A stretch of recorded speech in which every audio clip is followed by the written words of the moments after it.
and rocking up and finding out what's it all about the first time you do that, because I had never had any experience in politics at local government level or indeed anywhere else. And I found it really, first of all, overwhelming, and then when you get used to it, really fascinating.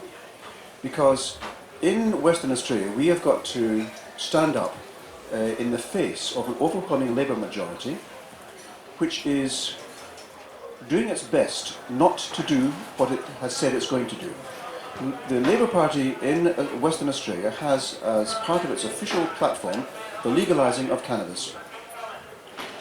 And we have a Premier who is dead set against it, and a few of his cabinet ministers who want not to believe cabinet are agreeing with him, although one of them certainly has used cannabis in the past. And so when I put that motion to them that they have, this House supports the government following the Labour Party policy platform 2021. And the government had the choice of either voting with us to support their own platform or voting against us, against their own platform. And they couldn't do either, because if they voted against their platform, their own party would have said, "What are you doing?" If they voted for the motion, they would have been voting against their Premier, which would have left them out of office. So they couldn't do anything. Well, they did. What they did was, they're very experienced politicians, they simply took the motion, amended it, and then voted on that. So the motion that was amended was something that I did not intend to say. And then I'm faced with a difficult position. Do I vote for the motion that I put forward and they've amended? Or do I vote against it? So this is what the politicians do. They are sneaky, they are tricky, they are very experienced, and they do not actually want truth. So here we are in the Legalise Cannabis Party, and we want truth. How do we get truth from the government? Well, it's like dragging blood from a stone. Before we get to that, though, one of the major problems we had to face was, what do our voters actually want? Now, there's two groups of voters. One is those who actually put their cross saying, right, vote legalise cannabis. And of that, there was two groups. Those who didn't want anyone else, and those who were stoners, the ones who really wanted cannabis to be going. Now, neither of those groups is going to be very large. We can't rely on them. So we need to actually go for the population which actually wants what we want. Otherwise, they're not going to vote for us. So here we are thinking, okay, what do we do? Do we become like the other Labour parties and take a platform and do the right thing? Or do we decide just to go as a single issue party, cannabis and only cannabis? And there's enough people out there of the stoner fraternity who say, only cannabis. You're going to speak about nothing else. You'll vote on nothing else. It's only cannabis. That would have ensured that we get probably one term, if that. Because who actually wants a party which doesn't care about where your money is coming from, how safe your houses are, how safe your borders are, how safe your roads are? They want people who are well-rounded politicians who will care for them, because when you come into Parliament, you swear an oath to serve the people of the state. Now, this is where we differentiate ourselves in the Legalise Cannabis Party, because every other Member of Parliament serves their party first, whereas we serve the people first. And this is a major differentiation. But it also means that where do we go? Now, how do we actually move forward in a parliament which is so overloaded with career politicians for whom truth is actually unimportant, for whom manipulating and changing and with all the experience that they've got there of driving us into a corner? Do we want to actually fight in that field, or do we want to develop our own path and choose our own way forward? And I think it was very clear you have to choose your own way forward. And that means you're going to piss people off. Because when we start voting on, for example, railway carriage in the Pilbara carrying iron ore, the stoners are going to say, that's nothing, that's not important. How often have you mentioned cannabis? The answer is several thousand times, but that's another matter altogether. So the question that we have to face is, how do you actually, as beginners in politics, how do we develop our own platform? How do we move forward? How do we make ourselves electable such that next Parliament, we don't have 2, we have 3 or 4, that this happens in all the states of Australia? How do we get ourselves in, we're actually not a micro party, we're a minor party now. How do we maintain that and increase that to become a force in Australian politics? And that's where I think we need a discussion among ourselves in Parliament, where we know what's going on, and secondly, very importantly, hear from the people. What would we like? And so I had hoped today I can tell you all about what we're doing in Western Australia, and indeed we could talk about what's happening, or we want to happen at a federal level. But I would also like to do is hear, where you think we should be going and how we should be going there. And we can maybe have a backwards and forwards. But can I put this, maybe Craig? Yeah, thanks, Brian. It is a difficult one. I mean, especially because the vote for legalised cannabis is actually coming from across the political spectrum. It's not coming. I mean, and it's demonstrably. I mean, I get a lot of Greens saying, "Oh, you're stealing votes from us." Well, it's demonstrably not the case. A lot of our vote is actually coming from the right, and that's a bit of it. I think the first cohort you referred to sort of speaks to that. It's a bit of a, excuse the expression, a bit of a fuck you vote. So when they get the ballot paper, they're looking for someone else apart from the majors, and a lot of that used to default to One Nation or to the shooters. But what we're seeing across the country is that, given that we're getting our party registered in every state, we're getting swings against the shooters, definitely swings against One Nation, and they're dropping on us. And the Greens vote is holding up. They went back a little bit in the New South Wales election, but I don't think that was lost to us. It was lost to other parties, probably Labor. But the fact is that it's coming from the right, and well, a big chunk of it's coming from the right. And then you say that there's another cohort of stoners, but I think there's a bigger group as well, and that is people that are middle class folk that are just seeing cannabis. They're now using it as a medicine, and they're seeing it more mainstream. And like me, they don't want to see their 20-year-old kid get busted with a joint. I used to smoke when I was a teenager, and the time is now to change the law. So anecdotally, I get people saying to me, "They don't look like stoners." They say to me, "Look, it's just time." Or they say, "I think we should tax and regulate it, and we'll like a little cut back on my tax and feed the homeless." So I'm getting that anecdotally, but I know that there's a big protest vote that comes to us, and yes, there's stoners as well. Look, the base at the moment across the country, it looks like we're hitting 3%, north of 3%. And in just about every state, that'll get us at least one MP up, despite the system. So I think I said yesterday, it's a harder situation at a federal level since they changed the way that the Senate is elected. So it's going to be harder to get a senator up, but it's still not impossible. As we get more and more people aware of the party, if we get in the 6% range, even with the new system, it is possible to get a senator up at a federal level.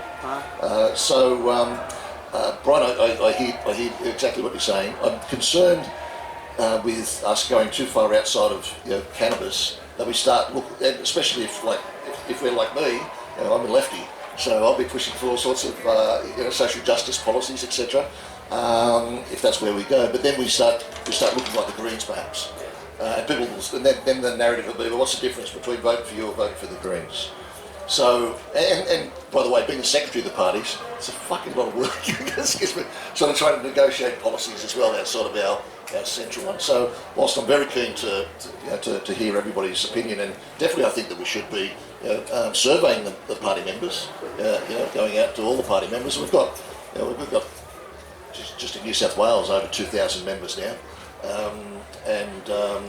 So I think a survey is warranted, but right at the moment I'm not terribly keen to be heading down the route of adding too many policies on, specific policies. But having said that, I feel that if we can actually land on some values for the party, like you get up, you're very compassionate man. I've heard a lot of speeches of yours in the Parliament. So I mean, I know the values I feel I know the values that you represent, that, and they're the sort of people we're pre-selected, that we're nominating around the country, and that we're getting elected. So there are values behind them, and I find a lot of voters actually are looking for that. They may not know someone's specific policy on something, but they just know, I just like the cut of your jib. I've heard you in Parliament, I've heard you in the media. Whether or not they're talking about David or Jeremy or anyone. So I think that values base is a way for us to kick it off. That may actually land us on some specific policies apart from cannabis, but I think if we get the values right, that might be a good stepping stone. Well, moving on from that, I think it's incredibly important that we, as a party, look to the future. because legalizing cannabis is going to happen. It's going to happen soon. And then the question is, what happens to us after that? Because it's all very well coming in with a single issue, but I look at politicians, I don't know about you, I don't like politicians. I don't like the way they will say one thing in opposition and say the opposite when they get into power. I don't like the way they lie and cheat and manipulate. I don't like the corruption I see there. I don't like the perception we have there of politicians for life, a career politician who hasn't actually lived real life. So I'm a bit biased against politicians, and what I want to put out there is a new approach, because I don't know if you will agree with me, but something is happening in society, not just in Australia but in the world. I see changes coming upon us. Not just the recession, not just the Americans wanting war with China, not just the troubles in Europe with Russia and Ukraine. I see a moral decay in America, but also in Australia. I see changes in our values. Look, even AI coming out here, which will radically change how we work as a society. The financial situation with the digital currency, where we're actually under the control of government even more. But many things are happening, but I think there's a bubbling away, and that change is coming, inevitable change. What are we going to do about that? How do we respond? Yeah, and so I'll pass on in a second. My approach is to stand up and offer a different way. I'm not going to say bad things about any other politician. I'm not going to criticise. Well, I will actually criticise the legislation coming through, but I'm not going to criticise you for saying it. I'm going to make my mark as an experienced doctor at the front line. When you're talking about mental health or the general practice or hospitals, I have a word to say, and I can base it on experience. You lot can't. So I'm going to speak real language. I'm going to look for a new way forward. I'm going to look for a way which allows us to serve the people and not the elite, not the politicians, not the establishment, because it's about us as a people. I got into Parliament because I was angry and I wanted a change, and I think I can help that happen. How I behave, we'll mention it a little later. How do I deal with this, and how would I recommend other legalised cannabis politicians deal with it? I can talk to the cows come home. Michael. I got a couple of thoughts on all that. I think I love that we're a single issue party and how simple that is. And I reckon I can relate that pretty much into any decision in Parliament. You need a bit of imagination. Let's talk about the coal trains. There's some legislation on them. So if that issue comes up, I'd go in there. This is me. I haven't been in Parliament. I don't really know how it works, but because we're representing cannabis users and representing the plant, I'd go in there like that and I'd be saying, let's have a look at what's happening in the mining camps. You can't use your medical cannabis in a mining camp. We're getting repeated questions about that. People, obviously they're going to fail drug tests. And this is as valid as all of the opiates or whatever other people. So it's again that total separation from cannabis users from other drugs. So I would use as much as I could. I agree with Brian. You know, I'd like to think, although we come from all sides, our voters come from every spectrum, on the whole, as a party, we come from a point of view of compassion and social justice, really. And I know that you feel like that, and that'll come out naturally from you, Doc. But I think I'd like to, whatever we talk about, we keep reminding people, there's cannabis users involved there. That ending the drug war will help this situation, blah, blah, blah.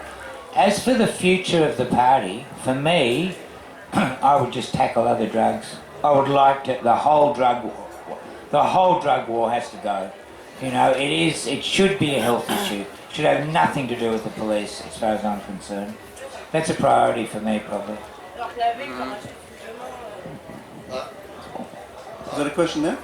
No, I'm just agreeing. Ask a question. Well, the thing is, Michael, I would agree with you entirely, and it's what we actually do. In fact, I got praise from Sue Ellery, the Leader of the House, as well as Matt Swinburne, the Parliamentary Secretary to the AG, who both of them said at different times, there hasn't been a time you've got up when you haven't mentioned hemp or cannabis. Beautiful. And that is because everything, or almost everything, is cannabis adjacent. There's something I can say about the topic, usually, which will have an effect on cannabis users, or indeed the truths behind that.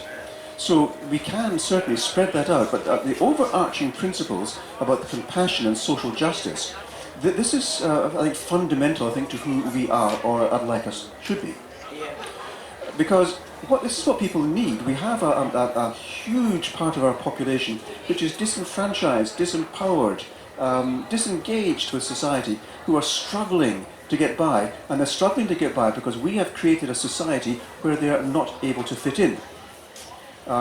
Poverty is rampant, homelessness, domestic violence, PTSD is covering a whole population, mental health issues with anxiety and stress, not because I have anxiety and stress, but because I live in a situation where I cannot be free of anxiety, I cannot be free of stress, I cannot live.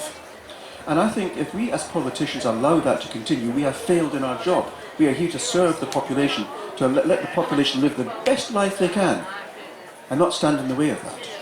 My ideology shouldn't matter as long as the people are being served. And that requires a lot of thought among the politicians. What does that actually mean, what I've just said? What does it actually mean? For example, in Western Australia just now, we're saying there's too many Indigenous people in prison just now. A lot of them are fetal alcohol syndrome, behavioural problems, a huge problem there. And it's just transforming societies in Kununurra and Derby and Carnarvon. And so what are we doing? We're locking them up. No, we're not going to lock them up. They've got mental health problems. We're going to define them as criminally, mentally impaired, and we're going to see care in the community. In the community's mental health to help these people. Good idea. I like it. But if you can't supply mental health care to the population already, how are you going to do when you get thousands of other criminals arriving on the scene and saying, right, I've been sent by my parole officer, now fix me? It's just not going to happen. And what about the health service trying to do that? Where are the funds coming from? From the other parts of the health service, which is then going to be deficient as it already is. So we've now got a system in place, written by our government, which is designed to A, fail, and B, cause the other parts of the system to fail. I'm guilty. My voice wasn't strong enough to overcome the government. These are things we need to speak about.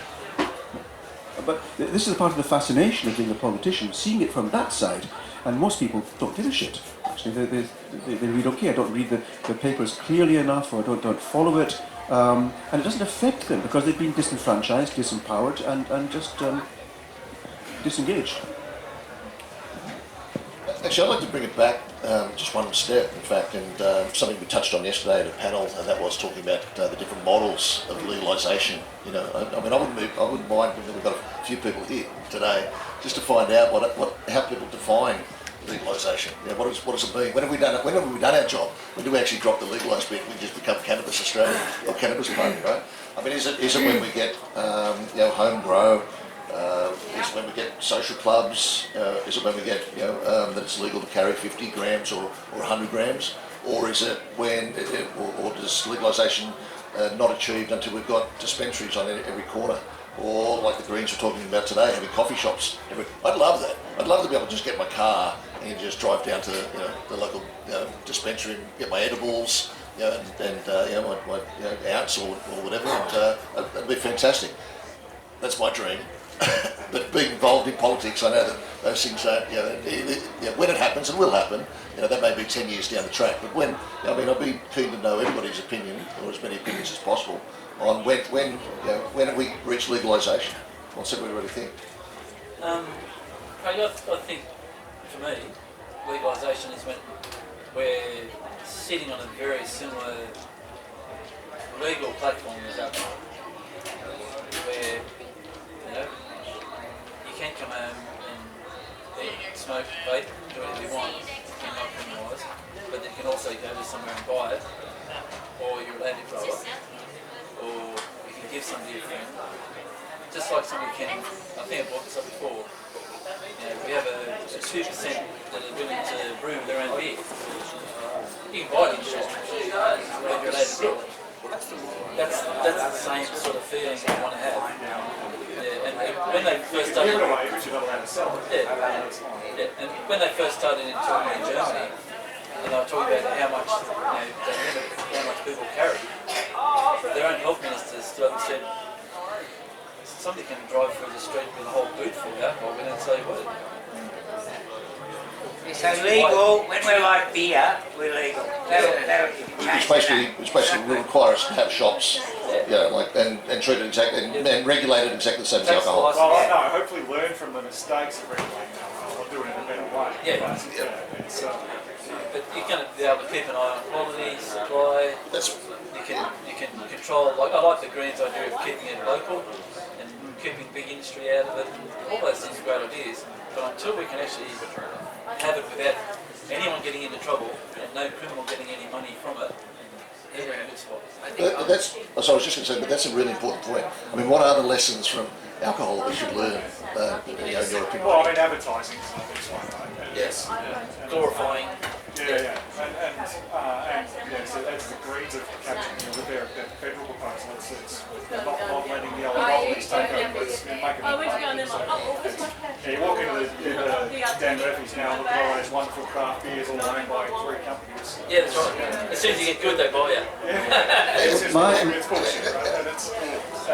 And that's kind of end-stage capitalism. That's where we are, but we need to try and avoid that. And you can, having learned from that experience. So it's limit the advertising, limit the size of the companies. That means coming at it from a public health perspective rather than a for-profit model, right? Yeah. Because that's the problem. They come at it from a for-profit model, and obviously their profits are what motivates them. And even in America now, I mean, obviously references to doctors when they say the hardcore, that 3% of hardcore stoners in our market, we're going to keep them coming back, and it just perpetuates this. Actually making people that probably shouldn't be smoking that much. Smoke But more. also in the States, because they went down the greed corporate model, they've ended up with big companies coming in, building huge greenhouses, oversupplying, and now you've got the big companies cutting the price, trying to outprice the black market, and the people are buying from the black market in preference, or they're buying from the boutique grower in preference. So they're not embracing the cheap prices and all that sort of stuff. So it's availability is an issue. People want quality, they want connection, they want the community, culture. If we want to look like a good, Can't hear much. I think if we want to see a good regulated model, like ultimately we want to be able to self-cultivate, and legalisation in its true form would be just to grow it like tomatoes and do as you please, okay?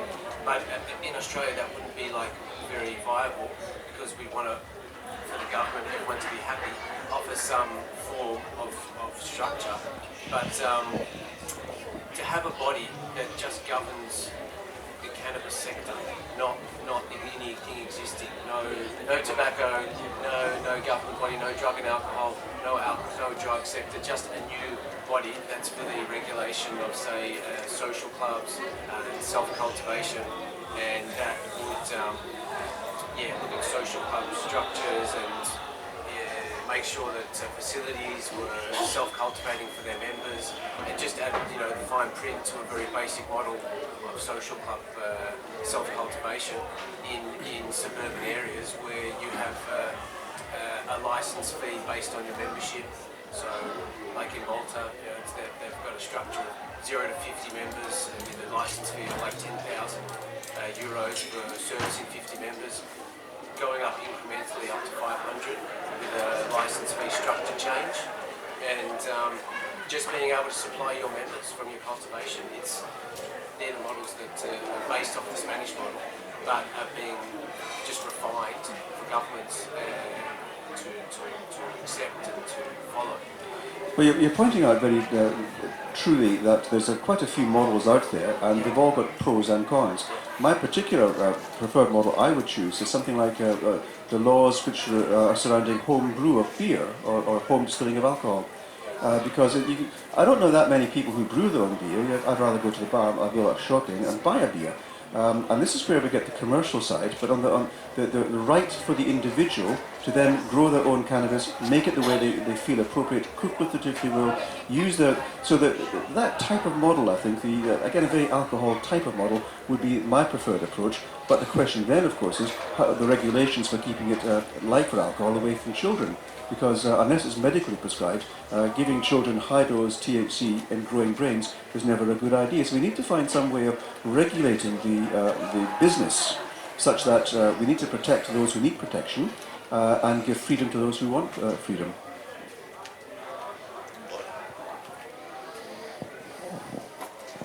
Yeah, you know, for me, I'm all old school on this. I just, I've always thought a cottage industry is the way to go, and I reckon there's 100,000 jobs waiting to happen in a cottage industry model, which might be 10,000 if it's big pharma, you know. And it's kind of dawning on me. I've said it this weekend, so you're probably bored, but it's dawning on me where they've got cannabis in the same boat as the opium poppy, and these are the two best pain relievers on the planet. So, you know, they control the opium crop in Tassie. We buy it back as pills. Now they're controlling who can grow the cannabis, and we buy it back through a doctor. And it is a drama that only the people who've got a prescription are going to be allowed to drive. I'm already unhappy about that, and that's the next step our MPs are trying to do in Victoria and New South Wales. It's just that same, you know, they've got their foot on our neck, and we have to smash the drug driving laws. We are the only country doing this. They're not testing people in Tassie, they're not testing people in Canberra. There's no statistics to back it up, what they're doing. It is just proper bullying. And yeah, we have to take them on. I think if I was in Jeremy's shoes, I'd be knocking on the police minister's door every day saying, what the fuck, mate? Yeah, I agree. Like, I agree with Michael. Like, is there any, like, we're not politicians, so, but we also agree. I respect to Tony Barrow as well. He's like, we need to try and achieve one thing and get it done. And like the driving laws, okay, but Tony's got a lot of information and submissions that he's put in from years ago that we could grab and hand in and things like that. You know? They've got it all. They've got all the info. They've got it all, you know what I mean? We're pretty close in Victoria. I mean, the Premier's now taken a trial. Yeah, but that's only for license. That's only for license. Yeah. And in a perfect world, like we wouldn't actually, like we shouldn't even have this mass testing regime anyway. That's bullshit. At the moment that cannabis has become a medicine, at the very least, they should have switched off testing for fucking cannabis as well. You know, I mean, if it's a medicine, it's a medicine, and it needs to be treated. But yeah, look, I mean, that's I totally hear. I mean, it's not perfect. It'd be great if we just got them to turn it off. It'd be great if they just stopped testing everybody, you know, pull them off the side of the road. You have another MP. Come and sit with us. We're getting riled up over the roadside drug testing, which, you know, you'll be allowed to drive if you pay the money and get it through a doctor. We want to grow our own and drive. It should be physical impairment. We all sort of realise that as someone who uses cannabis every day as medication, drives all the time, have done, always will do. It should be a physical impairment, like starting with your left foot 5 paces forward, turn around, left foot on your left hand on your left ear. Well, this is a very interesting point here, and it's again a reason why we need to work with the people as to what's actually acceptable here. One of the problems that we came across in the select committee is defining impairment, and the result that came out is that the measure of THC is entirely inappropriate, therefore don't do it. Thank you. And the second thing is that we need to actually change to a measure of testing for impairment, not just for driving, but also for working FIFO, for example, all these kind of times when you need to be aware that people are not working when they're impaired, whatever caused it. Whether you've got your CPAP wasn't working that night and you're exhausted with a subclinical sleep issue, and then you're liable to make errors of judgment when you're at work and other people will suffer and die. Has that been detected? It has not. When the police stop you in the car, have they determined any evidence for impairment? And if not, how do you measure it? There's Sophia will often talk about the Druid app, but there's also other concerns I heard from Andrew today, but the possibility of actually having an app that the police could put into your car. Here's your pedal, here's your steering wheel, now you're going to drive on this mock-up on your car and see how safe you are on keeping a straight line. That would be a brilliant thing if we could do that. Actually looking for ways of testing for impairment. Is it impossible? No, it's not. Do we have the political will to do that? Aha, there we have a problem. Because it's so easy to test for THC and therefore you're impaired, which is absolutely wrong. And look, people, this will change. It will change very soon. I'm absolutely convinced of that. In fact, I hope that Premier McGowan is actually in a race with Dan Andrews to be the first one to put that out, because it would look so good in a CV, wouldn't it? But that will happen sooner or later. And when that THC driving law comes into effect, I'm absolutely certain that crack in the dam is going to appear and the dam is then gone. It doesn't matter if it's now or next week or next month or next year, that dam is gone.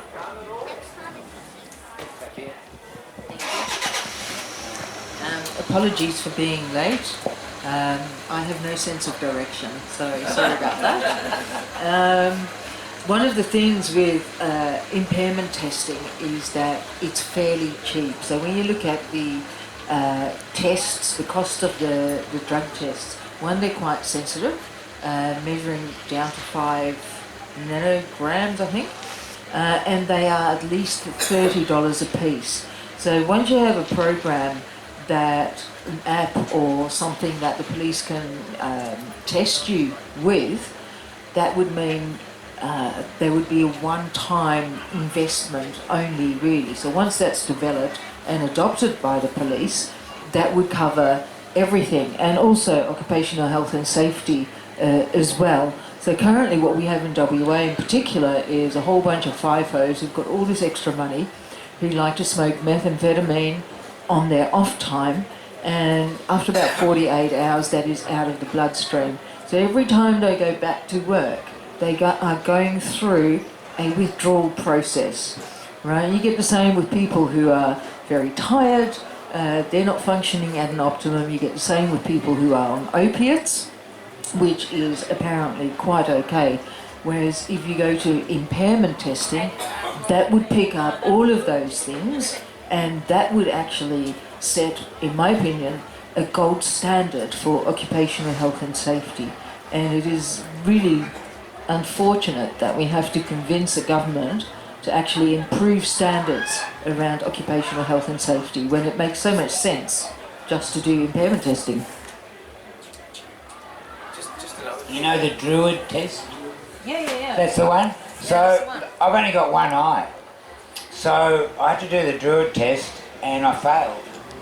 Because I often like the joint in the middle because it's hard for me to get distance with one eye. So I need a special licence, I'd like to. I just want to tell you about my getting busted with the saliva cops. So I smoked a joint one morning here. I've driven home, it's 20 minutes to my place to pick up something, and I've driven back, it's probably an hour, and I sat in the car double parked out the front of the hall while the kid I was with went into the Emporium, and the cop sees me, and he comes up to me double parked and he tests my saliva, you know, and he wouldn't show me the test. First I asked him, can I see? He said, no, we don't have to show you, you know, the little line or not. So that was my first, like, what a piss off. Then I'm taken to Lismore and they do another big test of this saliva, right? And get a big sample, and then they send that away for the third test. That's what happens. 98% of third tests come back positive. That's where you could have smoked a joint ages ago, and it picks up. So they charge you, my understanding is they charge you for anything over 10 nanograms. That's 10 parts per billion. So I pleaded not guilty, and that way they have to give me my result. So I tell you, outside the court, the cop was telling everyone he didn't look impaired. You're allowed over, they have to charge you anything over 10. My reading was 12.50. So it just shows you, it was ridiculous. You know, it's like, you know, if you'd had a beer last weekend, you'd still be positive. It's crazy stuff. And it doesn't sound legal that they don't have to show you the first test. They reckon it's in their laws. They don't have to show you. How sneaky is that?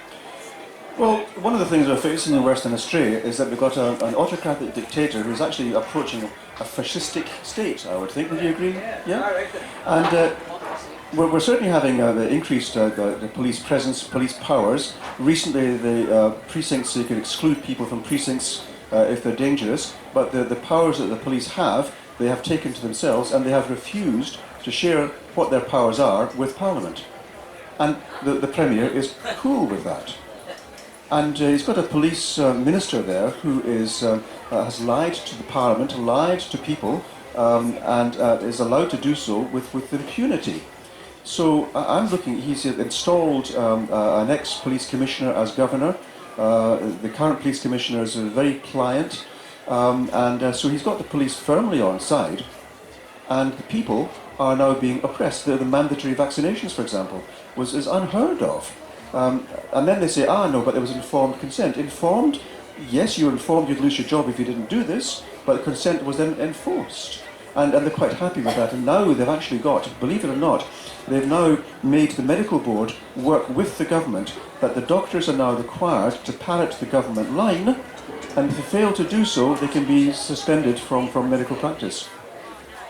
So what we've now got is the beginnings, pretty effective beginnings, of how you control a population, and we politicians are supposed to say, yes, we vote for this and we're happy. That happens in China, it shouldn't happen in Australia. And this is what we're facing just now. So I am seeing a very big need for us as a political party to stand up there and be the politicians that the other parties are not. And that's a good point, Brad.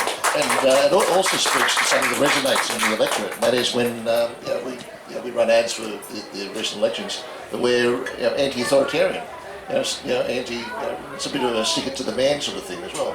But it's enormously frustrating when you talk about police. It's like we haven't come far from the run corps, like that we're still like a convict colony. Seriously. No, we are still a convict colony. Well, and you cannot,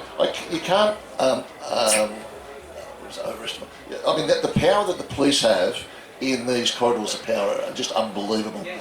You know, like I've been working on trying to change the RD2 laws with Fiona Patton before the Legalise Cannabis Party even came into existence.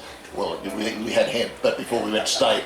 But back when Fiona was first elected in 2004, in that first parliament, we started to work on getting them to change the RD2 laws. No, that's 6 years ago now.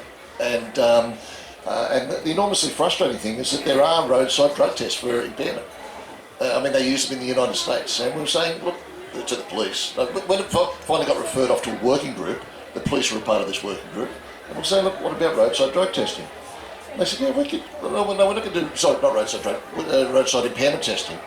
And they said, we can do impairment testing, but we can't do it by the road. What happens is if you test positive, you'll come down to the station, and then we need to set up a video, and then there's it takes up to 6 hours, and there's this protocol and all this shit. And then at the bottom they say, which is totally impractical, so therefore we can't do that. And then it just comes full circle, and like, it's literally pulling your hair out of these. So why are they so resistant to any change, the police? Because they're the police. They're going to vested interest in keeping the... Different in Tasmania, different in Canberra. I mean, the Canberra model doesn't really work, Michael, right? Well, they're not testing people driving. Yeah, no, they're not testing people driving. I mean, there's the cultivation model of growing outside. It's not practical there. It's too cold. Everyone grows indoors, so I mean, no one talks about growing indoors still. So here we have, of course, the different politicians from the 3 states. Now we are going to be hopefully working as one. We've got different areas, different needs, different conditions, but what we would like to do is to get together so that we can support each other, learn from each other, develop our policies and protocols, because we are going to get re-elected. There's going to be more of us, and we need to actually present a force which can work as a hammer against the current conditions. We're not a beginning party anymore. We're not a kind of a micro one-issue party anymore. We are actually a viable alternative. We are a nascent opposition. We are a group of people who can influence power and influence the politics and politicians if we work in a sensible, cooperative way to serve the people of our nation. And so what we are needing to do, I think, is to get together more often, listen to you more often, and to work out what would a sensible politician do to be the ultimate Machiavellian. Can I ask a question, please? Yes? Why is the idea of legalising cannabis seen as a one policy idea? I mean, to me, what I've learned this weekend is it seems to cover a huge fabric of the community. And I think Absolutely. using that type of language is actually incorrect. I think it's a multi-platform. Absolutely. That just has used the name. The So, Cannabis Party. we, So I'm like, is that my delusion? We did talk No, about this earlier. this is true. Mini issue, one policy, many issues.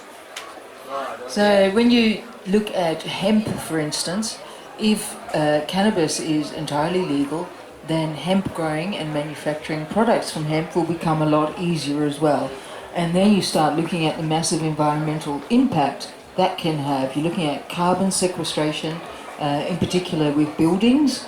So when you have hemp concrete made with lime, you build a building, it's fire resistant, and over the lifetime of that building, it keeps on sequestering carbon.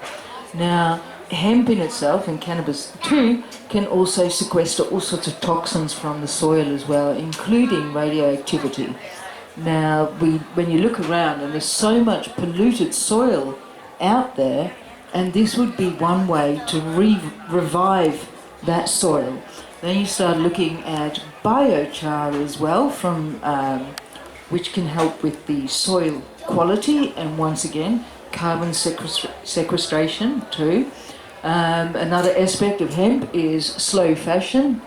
So we are currently in a fast fashion society, and clothes don't last very long. Now, I've recently had my first hemp jacket made, and it's very fancy, and I had to have it made in India. Okay, but I know that it's going to last me for probably, I don't know, 10, 15 years at least.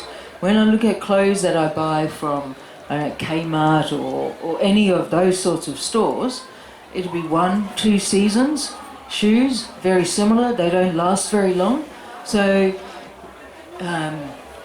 when you look at hemp and the total impact that can have, we can make plastics from it that are compostable. We can make batteries from that are compostable at the end of their lifespan as well. Cars, biodiesel, for instance, is another thing. You can grow your car on your property, turn it into hemp plastic, and then grow your own fuel with that as well. So the ongoing impact of that can make a huge difference in the environment. So that's a big aspect. We will have to change our attitudes around fashion. We can't just have new items every year, though that is quite attractive. And I have to admit, I have too many clothes and too many shoes, but I'm working on that as such, and hope to make a difference there in reducing the amount I have, and certainly reducing the amount of items that I'm buying. Now, every 10 minutes in Australia, we have 6,000 items of clothing being disposed of, going into landfill. All right? That is simply unsustainable. So if you have slow fashion, that would reduce the impact hugely, including in the amount of garbage that we create.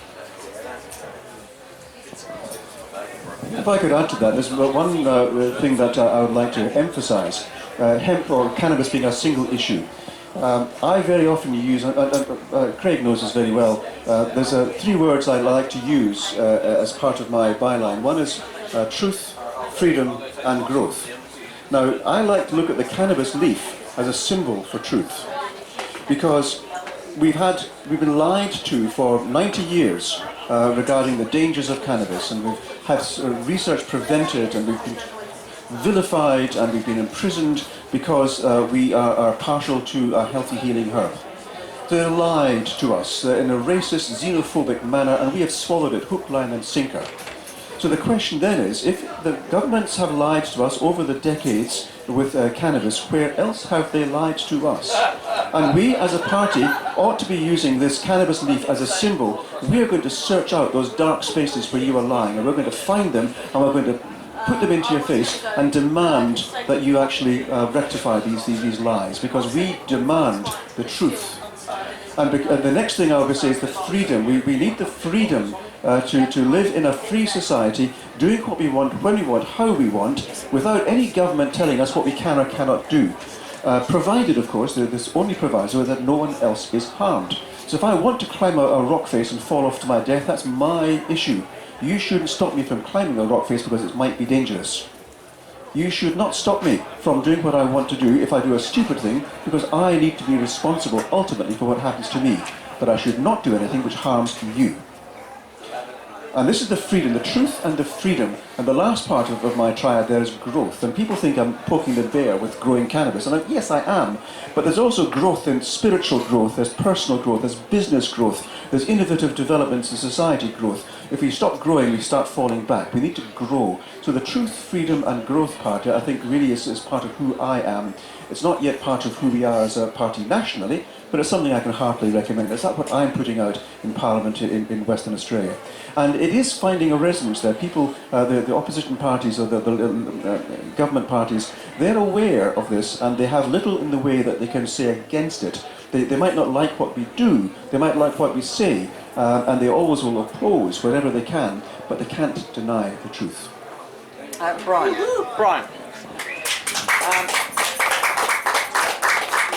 I don't know how to word this, but being an honest politician sounds like a recipe for failure. Being a minor party person against the gale force wind of corporation, and everything is about money and power, really. It's very hard to actually make any success, and just coupled with the fact that we are becoming a more autocratic society, whether we like it or not. The AI, the cameras are watching you.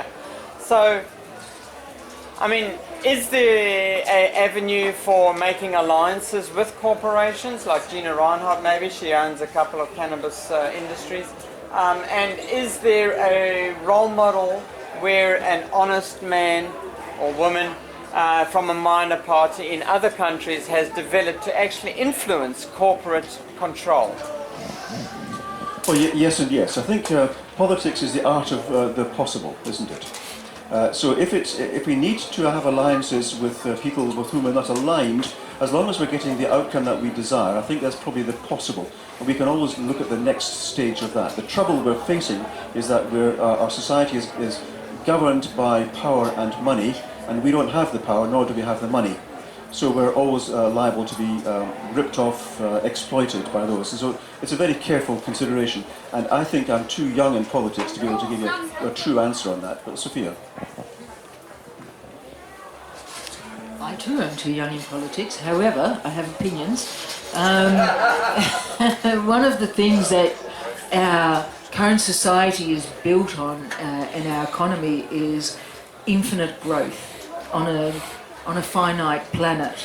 So we need to adjust our attitudes, and we need to learn to have sustainable business models that don't keep on taking from the earth, and that understand that sustainable growth is a lie. It's not real. It is not sustainable. It's going to kill us. It's going to kill our planet.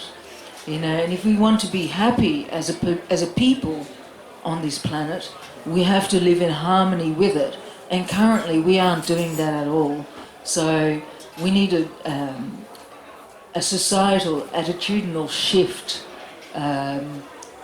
that changes our idea about how an economy should work.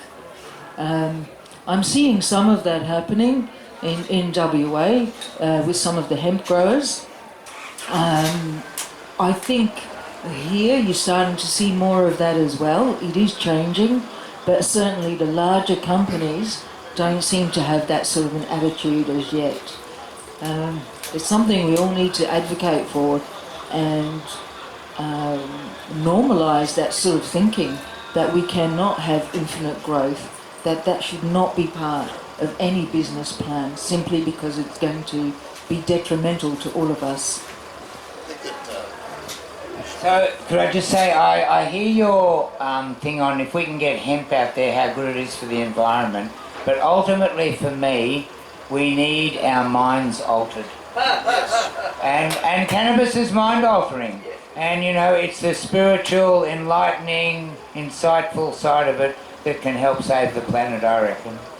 And that comes me back to the truth, your truth thing. Like, I don't know if everyone knows, but the CIA, I think it was in the 60s, the CIA used cannabis. They realised how people become so open when they're using cannabis. There's certain innocence, the children in us come out, and they used cannabis as a truth drug, the CIA, for quite a while, to get people spilling the beans. Anyway, it failed because people got the giggles a lot. All I was going to say is that the word corporations to me is like nearly anathema, and that is because they're there for the profit motive.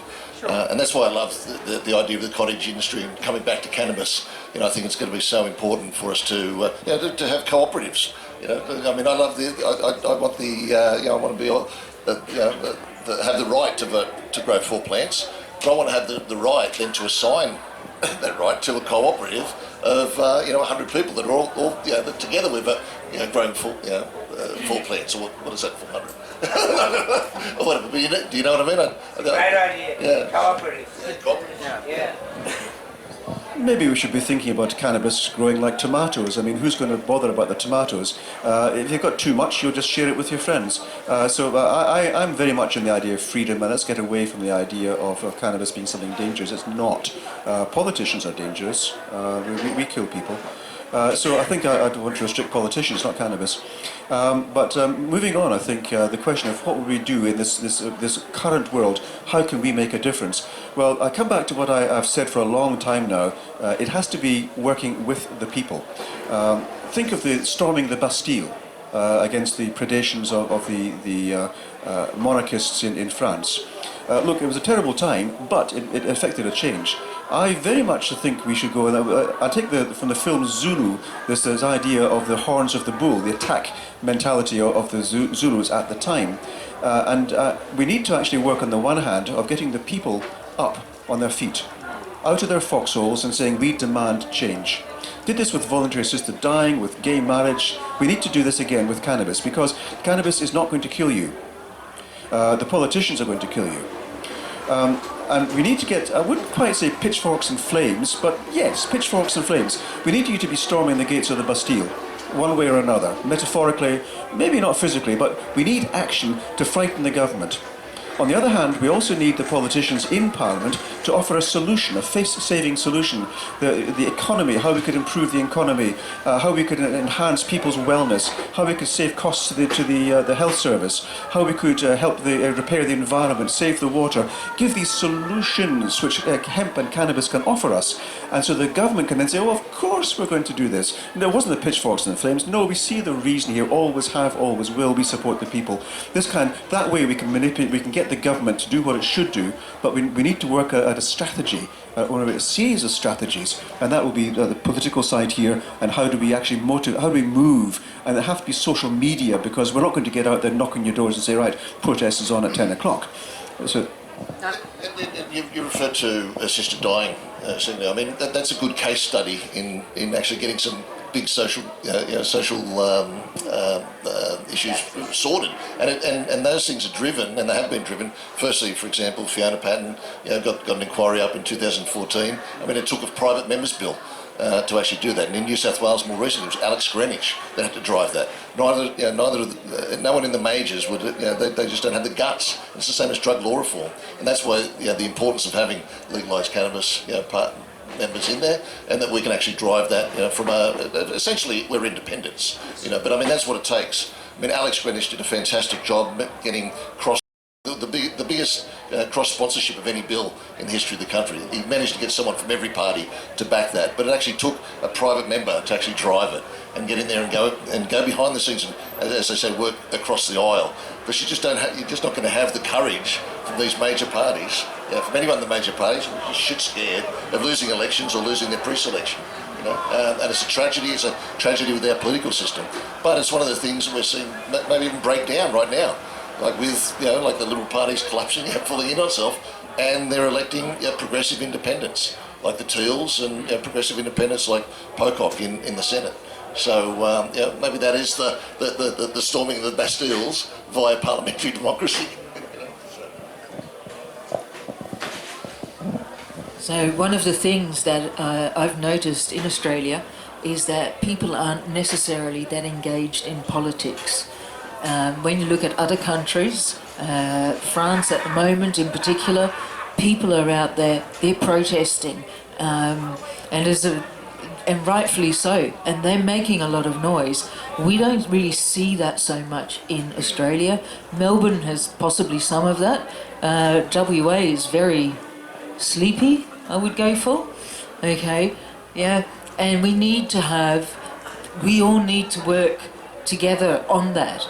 It's not going to change if people aren't politically engaged. And I realise it's difficult, it's a confusing system at times, and it's not always clear how you can help, but hopefully we can educate to some degree around how everyone can be involved in changing the system.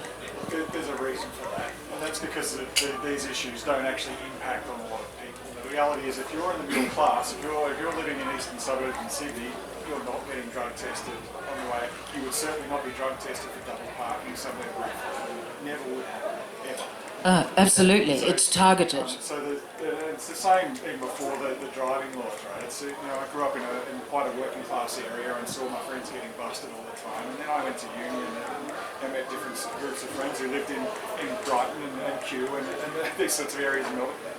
Never got touched. Not got touched for the pot, not got touched for the cocaine, never. Yeah. Yeah, right. So that's one thing we've really got to highlight, and I think that's a key issue with the driving issues. And in particular. It is fully targeted. And the other aspect of that is that so many people are simply in survival mode. Yeah. They don't have the energy or resources to actually do anything else, and I appreciate that. People with chronic illness, poverty, trauma, all of those things make it really hard to be an activist on top of that too. I get that. Somehow managed to get the police to target middle class, where their mums and dads might actually get up and do something, and where they would have the means to do something that would be different. That's not going to happen, right? So we've got to think of ways around that. But it is hard to engage Middle Australia because the reality is they're not picked on. They're not impacted. I'll tell you, not long ago, nobody locked their houses, So I tell you, the drug war has had a massive effect on our society. Everyone's got their houses locked. All the savage dogs people have got. I watched that happen. I reckon it was to stop people stealing their weed from the backyard in Melbourne. I watched it. All these people would get a savage dog so no one would pinch their weed. So I tell you, the drug war has infiltrated our whole society on many, many levels. Yeah, so that's a really good point, right? And we can go with the law and order out and say, sure, we've got this law and order of cannabis users. That's bullshit. Yeah. What is law and order is that the crime that's created by the drug law, absolutely. And also incredible disrespect for all the laws. Yeah. All the young generation, they're made criminals for smoking a bit of weed. Suddenly they don't respect any laws. It's a bad I think it happened to all of us. So a lot of disrespect across the board because of the drug war, I reckon. And the other one is economic, right? So if we go there and say, well, there are actually all impacted. This costs a lot of money to put this ring fence around Nimbin for a whole bunch of bullshit. We could be spending that money elsewhere. And it's, I like what the Greens are doing. And we've criminalised people. Obviously, there's an economic benefit to legalisation and taxation as well. Yes. But that's the message you need to get across to Middle Australia. Well, I think we've actually probably come to the end of our hour there, and it's nice just to be with people. Pity we didn't have the other members, but you can see they're working hard. In Western Australia, we're going back into the upper house on Tuesday, so we're both going to be exhausted. We'll still be very active, but exhausted. We are at your service, and so what I would be putting out to all of you here, please spread everywhere else, that we have members of Parliament now who are going to work their backsides off to serve, to get cannabis legalised, but on a raft of other things which impact on their communities. We would need you to tell your friends to get behind us. Tell your friends to get their friends behind us. Move the people, educate them, get them politically active, because without the backing of the people, we're going to have a tough job on our own in Parliament. So, but thank you for that. Thank you for being at Nimbin, and keep on, and help us to achieve at least this, but moving into a new future where cannabis is a healthy healing herb that everyone can use without limitation.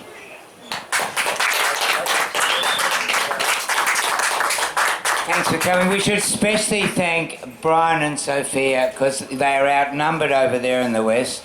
And you do an awesome job, man. You do. It's a fantastic effort.